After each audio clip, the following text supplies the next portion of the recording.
Hey, what's up everybody? Joshua Casper back at you with another video tutorial, and today I'm just going to show you a quick tip when using Fog Convolver by Audiothing.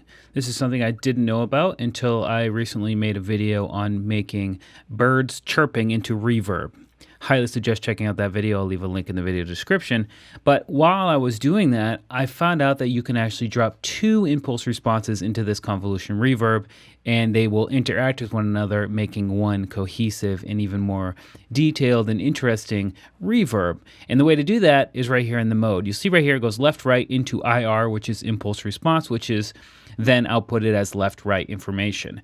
The IR is an impulse response, which is usually taken from a place. So you go to like a big church or something, you clap one of those clap boxes or a really short sound, and then you record the reverberation that happens from that. And then you drop that file into a convolution reverb and use the reverb profile to make your own reverb or mimic that physical locations reverb inside of your DAW. So what's really cool about that is if you have a nice convolution reverb unit like Fog Convolver, you actually do that twice inside of the real location, and then you take those two audio files and you combine them at the same time to get a better stereo profile of the space. It just gives more information to the convolution reverb to make it a better space. However, as some of you might know from a video I made a long time ago that was quite popular, you can drop any audio file inside of a convolution reverb and the machine will try to make sense of that and make it into a reverb. So Fog Convolver comes with a bunch of really cool things, like if we come into objects, it's got like aluminum foil and stuff. Show me your love, show me. So that reverb right there is made from this sound.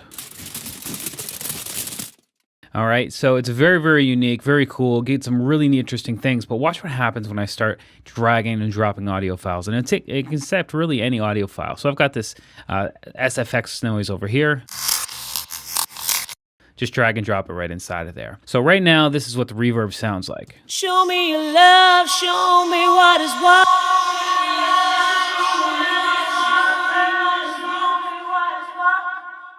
All right, so super dope. It's even got kind of a delay effect going on because it's looking at this entire waveform. And we're actually going to trim that up in a second, but the next thing I want to do is come to mode. And if you click here, you can go true stereo. And this is what I was talking about. Now we can drop two stereo files into here. It will analyze them both in parallel and then mix them together as a left and right stereo channel. So if I take this other one and drive it over here, now it will combine these two. It will process both of those separately and then mix them together at the end. So let's listen to that now. Show me your love.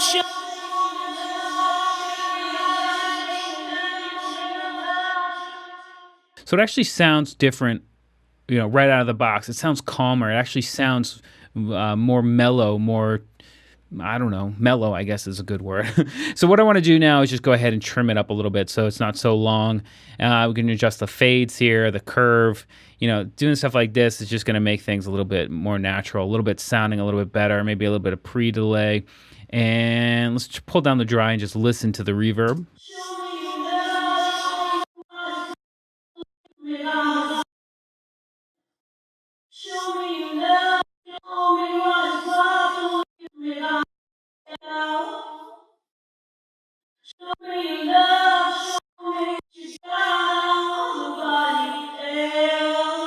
And now if we take that and mix it in with the dry, pull down the wet. Show me your love, show me what is what, don't leave me by myself.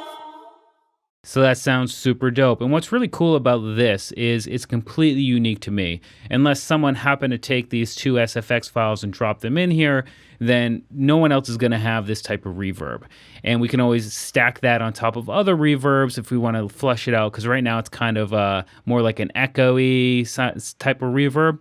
But going from that to this, show me your love, show me what is what, is super dope. And it's really easy to use Fog Convolver to make this a little bit better, a little bit smoother, maybe make it a little bit longer and fade out a little bit long. You know what I mean? We're really adjusting the parameters of the reverb itself right here. Show me your love, show me what is what, don't leave me by myself.